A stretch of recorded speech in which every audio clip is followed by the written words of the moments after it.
ஓம் சாய்ராம். நீங்க தினந்தோறும் விளக்கு ஏற்றுவதற்கு முன்பு இந்த ஒரே ஒரு விஷயத்தை மட்டும் செஞ்சு பாருங்க. உங்க வீட்டில் அல்ல குறையாத செல்வம் பெருகி கொண்டே போகுங்க. பேங்க்ல போதுங்கிற அளவுக்கு உங்களுக்கு லட்சக்கணக்கில் பணம் வந்து சேரும். அதை யாராலும் தடுத்து நிறுத்தவே முடியாது. அவ்வளவு சக்தி வாய்ந்த ஒரு மிக எளிய ஒரு பூஜை தான் நான் இப்போ சொல்ல போறது. வாங்க வீடியோக்குள்ள போலாம். இப்பதான் நம்ம சேனலை ஃபர்ஸ்ட் டைம் பாக்குறீங்கன்னா மறக்காம நம்ம சேனலை சப்ஸ்கிரைப் பண்ணிக்கங்க. அல்ல குறையாத அச்சய பாத்திரம் போல நம்மளோட வீட்லையும் செல்வ வளம் எடுக்க செலவு செய்ய குறையாமல் ஊற்றெடுத்து கொண்டே இருக்கணும்னா விளக்கு ஏற்றுவதற்கு முன்பாக இந்த பரிகாரத்தை உங்கள் வீட்டில் செஞ்சாலே போதுங்க. பொதுவாகவே எல்லாருடைய வீட்லையும் சாயந்தரம் பார்த்தீங்கன்னா தீபம் ஏற்றி வழிபாடு செய்வார்கள். சில வீட்டுகள் வந்து செவ்வாய் மற்றும் வெள்ளிக்கிழமையில் மட்டுமே தீபம் ஏற்றக்கூடிய பழக்கம் இருக்கும். எப்படி இருந்தாலும் சரி, நீங்கள் விளக்கேற்றுவதற்கு முன்பாக இந்த ஒரே ஒரு சின்ன வேலையை மட்டும் செய்து விடுங்கள். காலை அல்லது மாலை நேரம் உங்களுக்கு எது சௌகரியமாக இருக்கிறதோ அப்ப வந்து இந்த பரிகாரத்தை நீங்க செய்யலாம். நீங்க பூஜை அறைக்கு சென்று விளக்கில் எண்ணெய் ஊற்றி திரி போட்டு விளக்கேற்றுவதற்கு தயார் செய்து கொள்ளுங்கள். அப்போ விளக்கேற்றாதீங்க. நீங்க வந்து விளக்கேற்றதுக்கு எல்லா விஷயத்தையும் செஞ்சு தயாரா வச்சுங்க.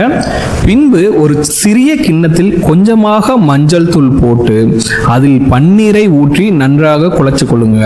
இந்த மஞ்சளை தொட்டுக்கொண்டே உங்க பூஜை ரூம் அலமாரி அல்லது ஸ்டாண்டு இல்ல தரை எந்த இடத்துல வேணாலும் இருக்கலாம். ஓம் ஸ்ரீ அக்ஷயம் என்ற வார்த்தையை எழுத வேண்டும். இந்த மஞ்சளை தொட்டு உங்களுடைய பூஜை ரூம்ல இருக்க அலமாரி அல்லது ஸ்டாண்ட் அல்லது தரை எந்த இடமா இருந்தாலும் பரவாயில்ல, ஓம் ஸ்ரீ அக்ஷயம் என்ற வார்த்தையை எழுத வேண்டும். இந்த ஒரே ஒரு வார்த்தையை எழுதிட்டு அதற்கு பின்பாக நீங்கள் தீபம் ஏற்றி வைத்துவிட்டு உங்களுடைய குலதெய்வத்தையும் மகாலட்சுமியையும் மனதார பிரார்த்தனை செய்து கொண்டு உங்களுடைய வீட்டில் செல்வ வளம் அதிகரித்து கொண்டே இருக்க வேண்டும் என்று பிரார்த்தனையை செய்யுங்க.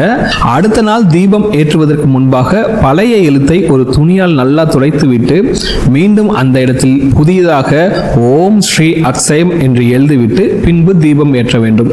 அவ்வளவுதாங்க. இவ்வளவு எளிய ஒரு சின்ன பரிகாரத்தை நீங்க செஞ்சுட்டே வந்தீங்கன்னா தொடர்ந்து இப்படி செய்து வர உங்களுடைய வீட்டில் இருக்கும் பண கஷ்டத்திற்கு படிப்படியாக விடிவு காலம் பிறக்கும். வருமானம் இல்லாத வீட்டில் வருமானம் பெருகும். கடன் சுமை இருக்கும் வீட்டில் கடன் பாரம் குறையும்.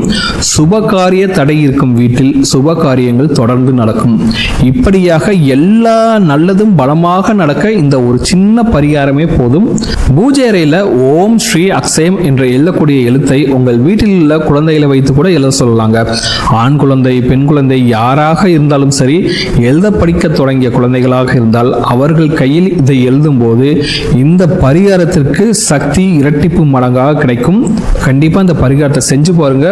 மிகப்பெரிய அளவில் நல்ல பலன் உங்களுக்கு வந்து சேரும். இந்த வீடியோ உங்களுக்கு பிடிச்சிருக்கும் நம்புறேன். இந்த வீடியோ உங்களுக்கு பிடிச்சிருந்தா மறக்காம நம்ம சேனலை சப்ஸ்கிரைப் பண்ணுங்க. உங்களோட கமெண்ட்ல கமெண்ட் பண்ணுங்க, லைக் பண்ணுங்க, ஷேர் பண்ணுங்க.